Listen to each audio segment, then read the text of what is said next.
Hello friends, नवीन वर्षाची छान सुरुवात झाली आहे आणि सगळ्यांनी वजन कमी करण्याचा संकल्प केलाच असेल. त्यासाठी एक्सरसाइज आणि योगा देखील रेग्युलर करत असाल. परंतु आज मी तुमच्यासाठी काही टिप्स सांगणार आहे, तर ती म्हणजे ग्रीन टी. आपल्यातील बरेच जण डाएट वेगवेगळे करत असतात, पण चहा हा सगळ्यांचा वीक पॉइंट असतो. पण ग्रीन टी ची जर सवय तुम्ही केली तर तुमच्या पोटावरची चरबी त्याचबरोबर वजन कमी व्हायला नक्की मदत होईल.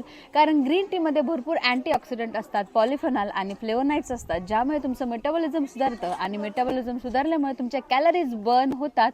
त्याचबरोबर एक्स्ट्राचं फॅट देखील निघून जातं आणि इतरही ग्रीन टीचे अनेक फायदे आहेत, जसे की बॅड कोलेस्ट्रॉल काढण्यासाठी, तुमची शुगर लेवल कमी करण्यासाठी. आणि ग्रीन टी घेतल्यामुळे तुम्हाला भूक देखील लवकर लागत नाही. परंतु ग्रीन टी शक्यतो जेवल्यानंतर किंवा नाश्त्यानंतर अर्ध्या तासांनीच घ्यावा आणि त्याचबरोबर दिवसातून 2 वेळा तुम्ही ग्रीन टी नक्की घेऊ शकता. Green tea